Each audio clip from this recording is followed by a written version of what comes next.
जो वारसा मिळालेला होता हे त्यांचे सगळे पूर्वजांची चित्र आपल्याला दिसत आहेत. नंतर रत्नागिरी जिल्ह्याचा त्यावेळेचा तो जो सगळा नकाशा आहे, लोकमान्य टिळकांचं पाळण्यातले खरं म्हणजे 3 नाव होती, बाळ, केशव आणि बळवंतराव. आणि मग त्यांना लोकांनी प्रेमानं आदराने असं म्हटलं की लोकमान्य, म्हणून ते लोकमान्य झाले.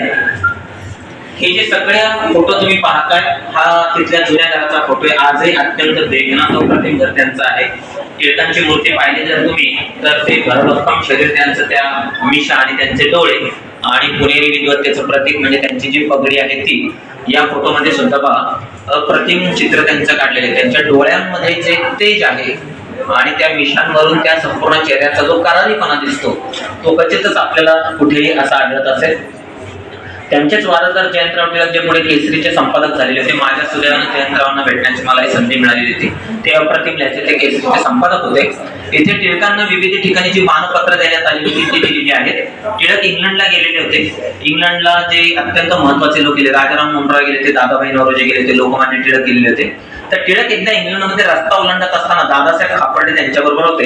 इंग्लंडमधली वाहतूक खूप शिस्तबद्ध असते, पुण्यातली वाहतूक नसते. पुण्यामध्ये लाल दिवा लागल्यावर लोक पुढे जातात, इंग्लंडमध्ये हिरवा दिवा लागल्यानंतर लोक पुढे जातात. तर टिळकांनी असे 2 पावलं पुढे टाकल्याबरोबर दादासाहेबांनी त्यांना मागे ओढलं. तर टिळक दादासाहेबांना असं म्हणाले, दादासाहेब काळजी करू नका, या बळवंतरावाचा जन्म इंग्लंडच्या रस्त्यावरती मरण पावल्यासाठी झालेला नाही. पुढे त्यांनी कोर्टामध्ये असं स्टेटमेंट केलेलं आहे की आकाश जरी कोसळलं तरी त्या कोसळलेल्या आकाशावरती मी उभा राहून हेच सांगेन की स्वराज्य हा माझा जन्मसिद्ध हक्क आहे आणि तो मी निभा. आता हे कर्मण्यवाधिकार असते हे त्यांच्या टिळकांच्या सगळ्या आयुष्याचं जे सार आहे. भगवद्गीतेमधलं की मा फलेशी पदाचन कर्म फल हेतु ऋमा ते संगोत्सव कर्मणी. म्हणजे काय तर कर्म करत राहा, फळाची अपेक्षा काही तू बाळगू नकोस. आता हे टिळकांनी सांगणं वेगळं आणि आजच्या काळामध्ये तर फळाशिवाय कोणी कामच करत नाही, तर मी तुम्हाला ते सांगायची गरज नाही. हे जे सगळे मानपत्र मिळालेले आहेत ते गुंडाळी करून आतमध्ये ठेवलेले असायचे, ते दोन्ही बाजूने ते उघडता येतात. पूर्वी जर औरंगजेब बादशाहचं फरमान जर आलं तर समजा ते पुण्याला फरमान निघालं तर त्याला फरमानवाडीचा दरबार असं म्हणायचे. इथून 10 किलोमीटर ज्याच्या नावाने फरमान आलेले त्यांनी अनुवानिक तिथवर राहायचं, फरमान डोक्यावरती घ्यायचं, वाजत गाजत ते घरी आणायचं, मग आदराने उडायचं. त्यात जर काही बदल झाला, त्यांनी त्याचं स्वागत नाही केलं तर त्याला शिक्षा व्हायची. औरंगजेबाचं सैन्य यायचं, त्याला ते आदिलशाला, निजामशाला, कुतुबशाला ते शिक्षा करायचे. पूर्वी अशा प्रकारचे फरमान पाठवली जायची. ही काही चांदीच्या याच्यामध्ये गुंडाळून ठेवलेली आहे, आतमध्ये ती असायची. केसरी हे नाव निवडण्यामागे त्यांचा सगळ्यात मोठा हेतू असा होता की केसरी म्हणजे जे घेणारा जो वनराज आहे तो एक ना एक दिवस इंग्रजांचा पारिपत्य केल्याशिवाय राहणार नाही, म्हणून त्यांनी ते केसरी नाव स्वीकारलेलं होतं. आणि मराठाची व्याख्या अशी, मरतात वाटता इति मराठा. मराठ्यांची जी व्याख्या आहे, मराठा एक जातीवाचक शब्द नाही तर मरतात वाटता म्हणजे मेल्याशिवाय मी इथून हटणार नाही. युवान स्वांग जेव्हा भारतामध्ये आला होता तेव्हा त्यांनी असं लिहून ठेवलेलं आहे की हे महाराष्ट्रीयन लोक असेल तर हे सहजासहजी कोणापुढेही हार मानत नाही, ते सहजासहजी कोणापुढेही वाकत नाही. तर ते सगळं वर्णन त्या मराठमधून आपल्याला दिसतं. इथे पुढे जर आपण येत राहिलो तर सगळे त्या काळातले मानपत्र आहेत, कागदपत्र आहेत, काही मोडी लिपीमधली काही कागदपत्र इथे ठेवलेली आहेत. त्यानंतर त्यांना मिळालेले रथ, त्या सगळ्या पुढे लोकमान्य टिळकांचे खापरपंतू श्री कुणाल टिळक हे आज आपल्या या कार्यक्रमाला आवर्जून आलेले आहेत. तर मी त्यांना अशी विनंती करतो की त्यांनी आता आपल्याशी संवाद साधावा. सर्वप्रथम सर्वांना गणेशोत्सवाच्या खूप खूप शुभेच्छा आणि सर्वांचं आमच्या या केसरी गणेशोत्सवाला आमच्या या टिळकवाड्यामध्ये सर्वांचे स्वागत. आजच्या या मटा हेरिटेज वॉकमध्ये आपण सर्वजण आज सकाळपासून मला वाटतं की संपूर्ण हा परिसर जो गणेशोत्सवाचं उगमस्थानापासून केसरीवाडा जे आहे ते मला वाटतं नानावाडा, दगडूशेठ, कसबा गणपती, बावरंगारी, त्यानंतर संपूर्ण एक गणेशोत्सवाचा इतिहास आज आपल्या समोर गणेश सरांनी मांडलेला आहे मठाच्या द्वारे. आणि मला वाटतं की अशा हेरिटेज वॉक मध्ये एवढ्या मोठ्या संख्येने लोक सहभागी होत आहेत त्याबद्दल आपणा सर्वांचे मी आभार मानतो, धन्यवाद देतो आपल्या सर्वांना. कारण काय, हेरिटेज म्हटलं हल्ली की एक वेगळाच दृष्टिकोन आहे, त्याला एक वेगळ्या लेवलवर तो एक विषय जातो आणि खूप लोकांना जो इतिहास समजून घ्यायचा असतो तो त्यांच्यापर्यंत पोहोचत नाही. जो इतिहास मांडलेला असतो तो काही गोष्टींमुळे हल्लीच्या सोशल मीडियाच्या काळात असल्यामुळे वेगळ्याच तऱ्हेने इतिहास त्यांच्यापर्यंत पोहोचलेला असतो. त्यामुळे अशा प्रकारे जेव्हा लोक जेव्हा येतात आमच्याकडे तेव्हा खूप चांगलं वाटतं आपल्याशी संवाद साधायला. आणि आता जर का तुम्ही बघितलं तर आपल्या या लोकमान्य टिळक म्युझियम मध्ये आपण उभे आहोत. तुम्ही आता टूर घेतली का सर्वांनी का अजून आता चालू झाली आहे?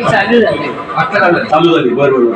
तर 1905 साली लोकमान्य टिळकांनी हा टिळकवाडा जो आधी गायकवाड वाडा होता बडोद्याचे सयाजीराव गायकवाड यांच्याकडून विकत घेतला.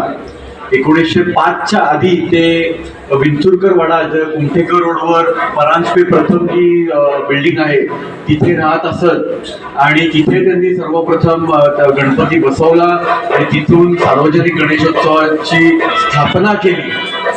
त्यामध्ये मधले जे काही वर्ष होते त्यामध्ये सातत्याने गणेशोत्सवाची स्थापना करून सार्वजनिक गणेशोत्सव त्यांनी वाढवला, त्यांनी मोठा केला, जोपासला आणि त्यामध्ये कशा प्रकारे जास्तीत जास्त लोकांचा सहभाग होईल, कम्युनिटी पार्टिसिपेशन कसं वाढेल असा प्रयत्न पार्टी सत्तेमध्ये येईल आणि आपल्याला ते स्वातंत्र्य देतील. ते 1919 साली आले पण आपल्याला जेव्हा स्वातंत्र्य मिळालं तेव्हा पण लेबर पार्टीच तिथे सत्तेमध्ये होती, हे लक्षात आपण घ्यायला पाहिजे. त्यामुळे ह्याच्या मागचं जे काय पॉलिटिकल प्लॅनिंग आहे, जे आजच्या शब्दांमध्ये आपण पॉलिटिकल मॅन्युव्हरिंग म्हणतो, ते त्या काळी लोकमान्य टिळकांनी UK मध्ये जाऊन केलं. 2000 पाऊंडची देणगी दिली आणि ग्लासगो जे स्कॉटलंडमध्ये आहे, एडिनबरा जे स्कॉटलंडमध्ये आहे, तिथपासनं त्यांनी एक संपूर्ण भाषणाची टूर मांडली. ग्लासगोला भाषण दिलं, एडिनबराला भाषण दिलं, न्यूकासलला भाषण दिलं, मँचेस्टरमध्ये जाऊन भाषण दिलं आणि लंडनमध्ये जाऊन भाषण दिलं की भारताला स्वातंत्र्य का मिळायला पाहिजे आणि तिकडेच जाऊन त्यांच्याच विरोधात कसं बोलणं, तर लेबर पार्टीच आम्हाला कसं स्वातंत्र्य देऊ शकते, लेबर पार्टीच सत्तेत आला तर कसं आम्हाला स्वातंत्र्य देऊ शकते, अशा प्रकारची भाषणं त्यांनी त्यावेळेला केलेली आहेत. म्हणजे धाडसच म्हणायचं खरं म्हटलं तर तिकडे जाऊन अशी भाषणं करणं म्हणायचं तर. या आपण पुढे जाऊ. इथे काही टिळकांची पुस्तकं आम्ही ठेवलेली आहेत. गीतारसाचं कॉपी आहे, लोकमान्य टिळकांची फोटोबायोग्राफी आहे, त्यानंतर ओरायन आहे, Arctic home in the Vedas आहेत.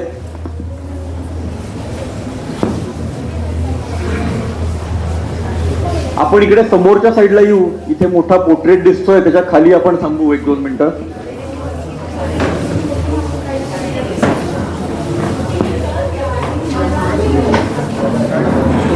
सजेशन होती, खाली बरेच लोक थांबले, त्यांना माहीतच नाही इथे walk. I think Ganesh sir गेलेत. आम्ही तासभर खाली थांबलो होतो. ते गेलेत ऑलरेडी सांगायला, जे मठाचे ऑर्गनायझर आहेत ना ते गेलेत ऑलरेडी सांगायला. आम्ही तासभर खाली थांबलो, आम्हाला माहीतच नाही. महाराष्ट्र टाइम्सची हेरिटेज वॉक होता, काल पेपरमध्ये पण आलं होतं आणि काही लोक जे खाली थांबले त्यांना ऑलरेडी घ्यायला गेलेत मठाचे काही ऑर्गनायझर्स. आपण जर का इथे बघितलं तर हेरिटेज वॉक आहे. हा जो ध्वज आहे त्याचं वैशिष्ट्य कोणी सांगू शकेल काय? हा ध्वज म्हणजे first flag of Indian independence आहे आणि मॅडम कामांनी जो स्टुटगार्टमध्ये 1907 साली ध्वज तिथे फडकवला होता, सावरकरांनी हा डिझाईन केला होता. त्या काळी खूप लहान होते सावरकर, स्वातंत्र्यवीर सावरकर तेव्हा, पण तरी पण त्यांनी एक ध्वज डिझाईन केला होता. त्याचं डिझाईन मॅडम कामांनी आत्मसात केलं आणि स्टुटगार्टमध्ये तो फडकवला. 3च ध्वज होते. अमृतसरला एक होता, लाहोरला एक होता. ते 2 ध्वज कुठे आहेत आता माहीत नाही. हा एकमेव ध्वज first flag of Indian independence इथे आहे, राहिलेला आहे, हा आपण टिकवलेला आहे. त्यामुळे भारताचा वन ऑफ द सर्वात पहिला असा ध्वज आपण याला म्हणू आणि त्याची ओरिजिनल ध्वज आहे. कॉपी पण नाही म्हणणार मी, ओरिजिनल फ्लॅग आहे हा. त्यामुळे कोणाला फोटो काढायचे असतील तर नक्कीच काढून घ्या.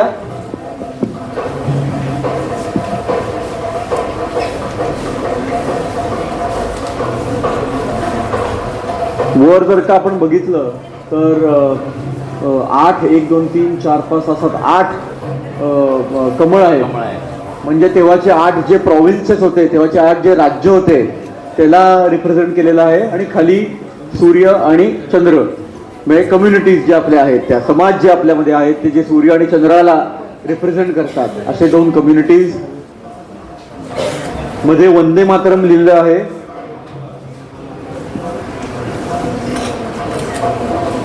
आणि हा बघितला तर राजद्रोहाच्या खटल्याचा बॉम्बे हायकोर्ट मधला खूप मोठा प्रसंग, खूप असा ज्या प्रसंगाने संपूर्ण ब्रिटिश सरकार हादरलं. टिळकांनी संपूर्ण ब्रिटिश सरकारला त्यांच्याच हायकोर्टातून सांगितलं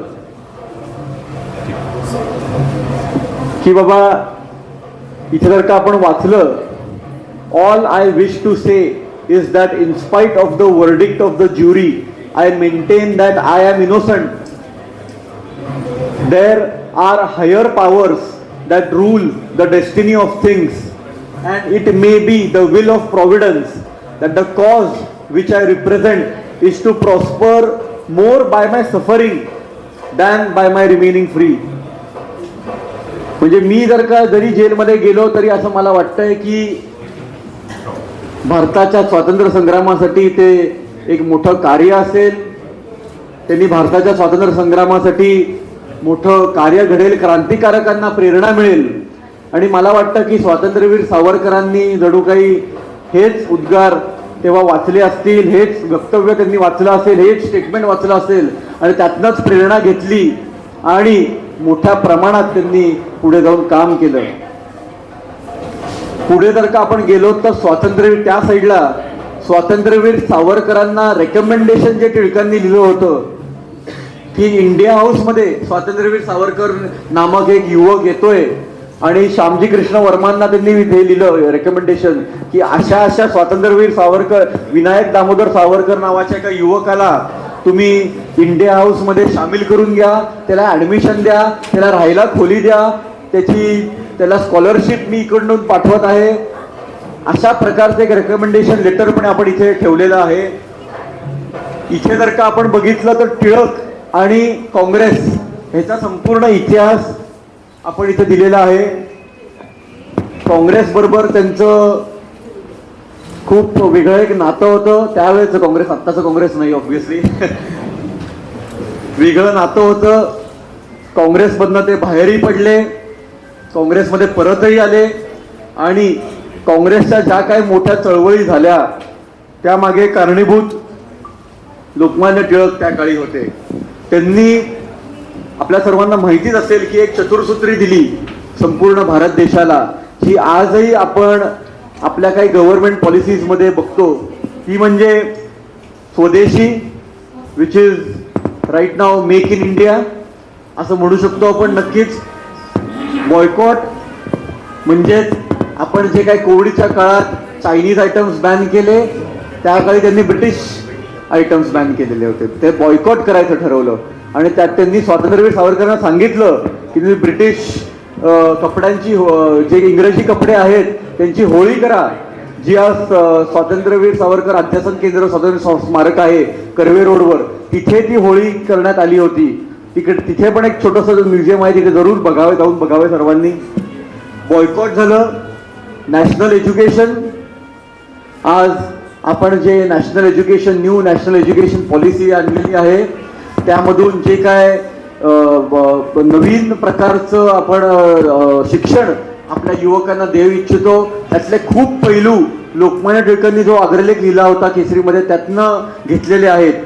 आणि स्वराज्य तर आपल्याला मिळालं आहे, सुराज्यासाठी आपण आता प्रयत्न करत आहोत.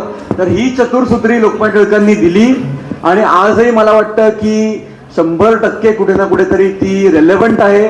आपल्या समाजामध्ये, भारत देशामध्ये कुठलाही जाती धर्म असतील तरी ती रेलेव्हंट आहे. आपण सर्वजण कुठे ना कुठेतरी ही पाहतो, अजूनही ह्याच्यामार्फत काम करतो, ह्याच्यामार्फत समाजात जगतो असं मला वाटतं. त्यामुळे खूप मोठे विचार होते, आजही 120-130 वर्षानंतर ते आपल्यामध्ये आहेत असं मला वाटतं. या विचारांतून संपूर्ण काँग्रेसचा इतिहास, त्यांचा राजद्रोहाचा दुसरा खटला, राजद्रोहाचे 3 खटले लोकमान्य टिळकांनी फेस केले. 2 खटल्यांपैकीच खूप लोकांना माहिती आहे, 2 खटले खूप फेमस आहेत त्यांचे. दुसऱ्या खटल्यानंतर त्यांना मंडाल्याची शिक्षा झाली, पण तिसरा खटला पण त्यांचा खूप महत्वाचा खटला आहे. 1918 साली राजद्रोहाचा तिसरा खटला टिळकांवर टाकण्यात आला होता. तो त्यांनी सक्सेसफुली डिफेंड केला हायकोर्टामध्ये. पण त्या जजमेंट मधून काय आपल्याला मिळालं किंवा त्या काळच्या भारतीय समाजाला मिळालं, तर लोकमान्य टिळकांनी अशी आर्ग्युमेंट केली, सेडिशनचा खटला राजद्रोहाचा खटला होता, तर त्यावेळेला त्यांचे जे काही कायदे होते ब्रिटिशांचे, सेडिशन राजद्रोह म्हणजे काय, तर त्याचं एक डेफिनिशन त्यांनी त्यांच्या कायद्यांमध्ये दिलं होतं. तर राजद्रोह म्हणजे काय, तर absence of affection for the empire, एवढंच त्याचं डेफिनेशन होतं. Absence of affection for the empire एवढंच त्याचं डेफिनेशन होतं. तर ॲब्सेन्स ऑफ अफेक्शन हे खूप डिस्क्रिप्टिव्ह आहे. कुठल्याही प्रकारे ॲब्सेन्स ऑफ अफेक्शन ब्रिटिश सरकार दाखवू शकतं आणि तुम्हाला राजद्रोहाच्या खटल्यामार्फत तुम्हाला जेलमध्ये टाकू शकतं. तर लोकमान्य टिळकांनी सक्सेसफुली तिसरा राजद्रोहाचा खटला डिफेंड केला आणि त्यानंतर हे डेफिनेशन कायमचं ब्रिटिशांच्या कायद्यांमधून काढण्यात आलं. ह्याचा उपयोग काय झाला, ह्याचा फायदा काय झाला, तर पुढच्या काळातले जे क्रांतिकारक होते, मग लगेचच स्वातंत्र्यवीर सावरकर ऍक्टिव्ह झाले होते. त्यानंतर भगतसिंग, चंद्रशेखर आझाद आणि संपूर्ण हिंदुस्थान रिव्होल्युशनरी आर्मी जी होती, त्यांना पब्लिकली भाषण देता यायला लागलं. कारण काय, ॲब्सेन्स ऑफ अफेक्शन हे प्रूव्ह नाही करता येत होतं ब्रिटिशांना. परत पब्लिकली त्यांनी भाषण द्यायला चालू केलं, पब्लिकली लिहायला चालू केलं ब्रिटिश सरकार विरोधात. आणि कुठल्याही राजद्रोहाच्या खटल्याच्या काय म्हणू शकतो आपण त्याला, सावडीच्या अंडर न राहता त्यांनी आपलं क्रांतीचं काम चालू ठेवलं असं मला वाटतं. त्यामुळे तिसरा राजद्रोहाचा खटला जरी खूप मोठ्या प्रमाणात लोकांना माहीत नसेल, तरी भारतीय कायदा व्यवस्था जी आहे त्यामध्ये खूप मोठं काम तिसऱ्या राजद्रोहाच्या खटल्याने केलेलं आहे. आत्ता आपण बघितलं 1918 साली तो राजद्रोहाचा खटला झाला आणि सेडिशनचं डेफिनेशन बदलण्यात आलं.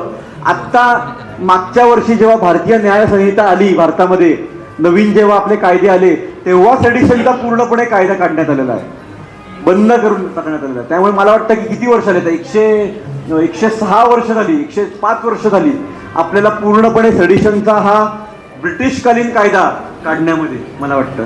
या पुढे येऊ आपण. थोडं म्युझियमच्या ऍक्च्युली उलट्या साईडने आपण टूर करत आहोत, पण ठीक आहे, हरकत नाही. टूर महत्वाची आहे. इकडे टिळक आणि महात्मा गांधींचा एक फोटो आहे. ऍक्च्युली ओरिजिनल अजून एक फोटो आहे, तो म्हणजे शांताराम जी मुंबईमध्ये आहे, तिकडे गणेशोत्सवासाठी एक मीटिंग भरवली होती, त्यामध्ये टिळक आणि गांधींचा एक फोटो आहे. तो इथे असेल कुठल्या तरी, बहुतेक ह्या साईडला आहे. हा इथे आहे. ह्याच्यात गांधी दिसत नाही, ह्याच्यात गांधी नाही दिसत. असाच एक फोटो आहे ज्यामध्ये गांधी दिसत आहेत, तो असेल इथेच कुठले तरी. ह्याच्यामध्ये जर का तुम्ही बघितलं तर लॉ क्लासेस किंवा बिंदुरकर वाड्यामध्ये घेत होते.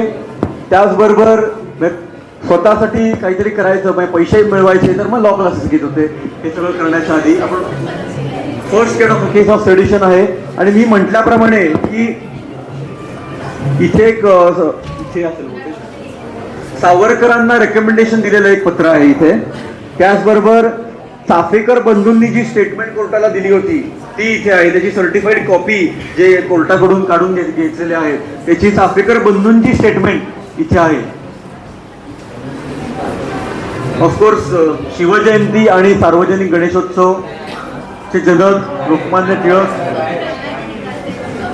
त्याचबरोबर खूप लोकांना मे बी माहीत नसेल की तानाजी मालुसरे यांची पण जयंती लोकमान्य टिळकांनी चालू केली सर्वात पहिल्यांदी. खूप लोकांना माहित नाही, पण तानाजी मालुसरे यांची पण जयंती त्यांनी चालू केली सर्वात पहिल्यांदी.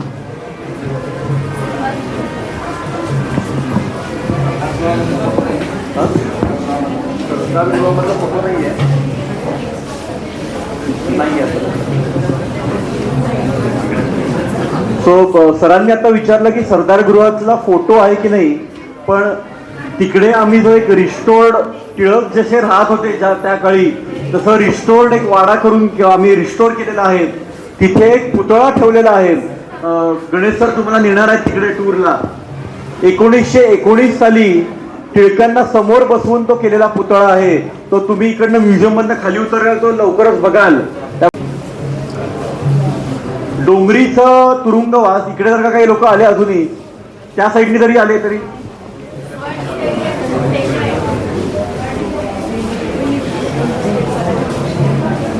डोंगरीचा तुरुंगवास हा टिळक आणि आगरकरांचा पहिलाच तुरुंगवास. गोपाळ गणेश आगरकर जे होते आणि लोकमान्य टिळक यांचा सर्वात पहिला तुरुंगवास होता तो. जे छत्रपती शाहू महाराज होते त्यांच्याबद्दलचं जे काय केसरीमध्ये त्यांना डिफेंड करतानाचं जे काय अग्रलेख टिळक आणि आगरकरांनी छापले होते त्याबद्दल त्यांना डोंगरीचा कारावास भोगावा लागला होता.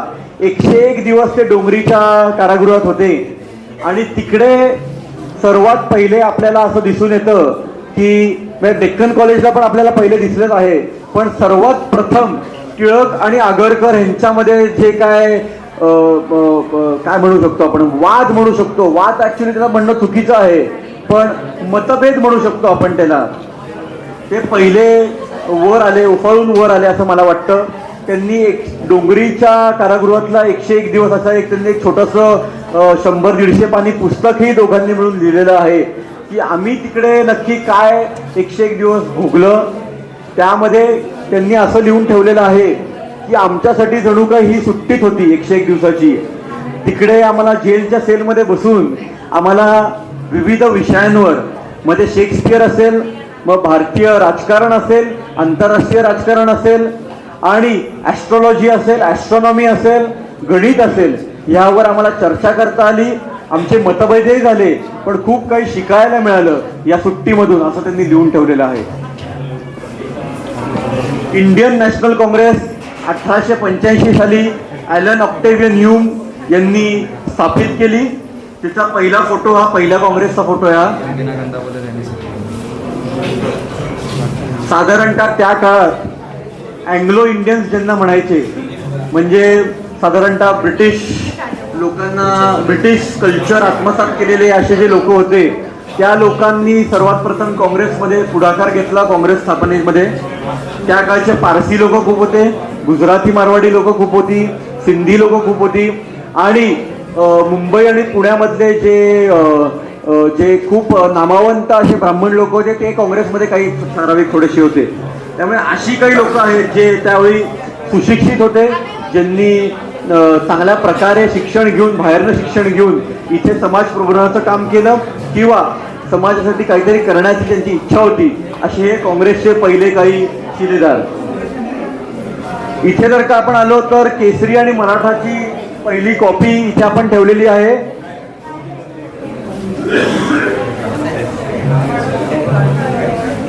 कुठला?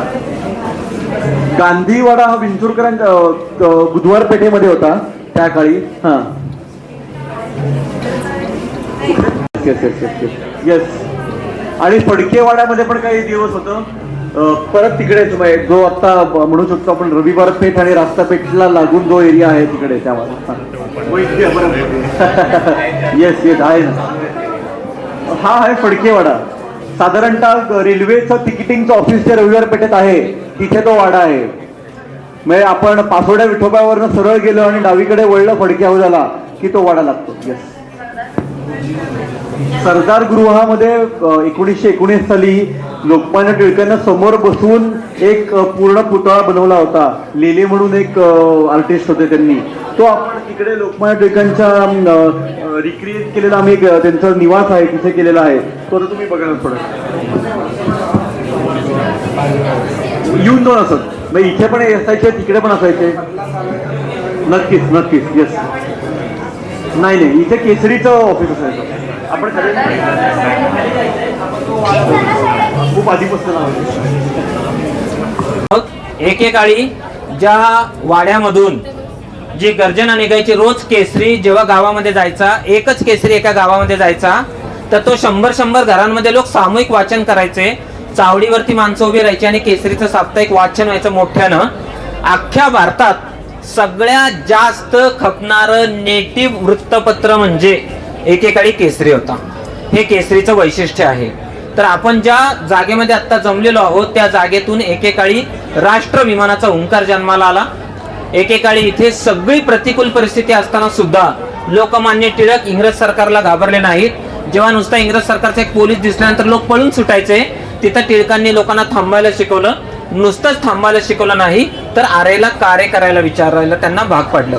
लोकमान्य टिळकांना, गांधीजींना ते म्हणाले होते, एक दिवस तुम्ही माझ्याही पुढे जाल आणि तुम्ही इंग्रजांना असं सांगाल की क्विट इंडिया छोडो भारत. ते शब्द जसेच्या तसे 42ला अस्तित्वात आले. टिळकांचं वैशिष्ट्य असं आहे की जे आपल्याला दिसत नाही ते दूरदृष्टीच्या लोकांना दिसतं. मागच्या पिढीच्या खांद्यावर नेहमीच पुढची पिढी उभी असते. लोकमान्य टिळकांचं तसंच झालं. ते नेहमी असं म्हणायचे की मी राजकारणाच्या धकाकीत पडलो नसतो तर मी प्राध्यापक झालो असतो. बरं झालं ते प्राध्यापक झाले नाहीत, कारण माझ्यावरून तुमच्या लक्षात आलं असेल की प्राध्यापक कसे असतात. तर त्यामुळे ते राजकारणात होते तेच योग्य होतं. इंग्रज सरकार त्यांना खूप घाबरत होतं शेवटपर्यंत. आणि टिळक गेल्यानंतर अख्ख्या भारतामध्ये ज्या प्रतिक्रिया उमटल्या, तर पहिलं महाराष्ट्रातलं राष्ट्रव्यापी नेतृत्व म्हणजे लोकमान्य टिळक. त्यांच्यानंतर आज तागायत महाराष्ट्रातलं कुठलंही व्यक्तिमत्व राष्ट्रव्यापी झालेलं नाही. तर तो जो वारसा आहे, छत्रपती शिवाजी महाराज असतील, महात्मा फुले असतील, लोकमान्य टिळक असतील, यांच्यानंतर क्वचितच. त्यामुळं इथं जे सगळे तरुण मुलं मुली उभे आहेत त्यांना खूप चांगली संधी आहे राष्ट्रव्यापी नेतृत्व व्हायचे. जे लोक UPSC MPSCचं स्वप्न बघतात ते आज प्रेरणा घेतील आणि UPSC MPSC झाल्यानंतर सर्वसामान्य माणसाचा बुलंद आवाज म्हणजे लोकमान्य टिळक. तर तो बुलंद आवाज ऐकण्यासाठी आज आपण इथं आलो होतो. थोडीशी इथली माती जरी कपाळाला लावली तरी या भूमीतून एकच आवाज ऐकू येईल, स्वराज्य हा माझा जन्मसिद्ध हक्क आहे आणि तो मी मिळवल्याशिवाय राहणार नाही. पुन्हा एकदा आज ज्यांची गैरसोय झाली त्यासाठी मनपूर्वक क्षमस्व. आणि तुम्हाला सर्वांना इथं आल्याबद्दल धन्यवाद देताना मी धन्य झालो आहे, यात कुठलाही वाद नाही.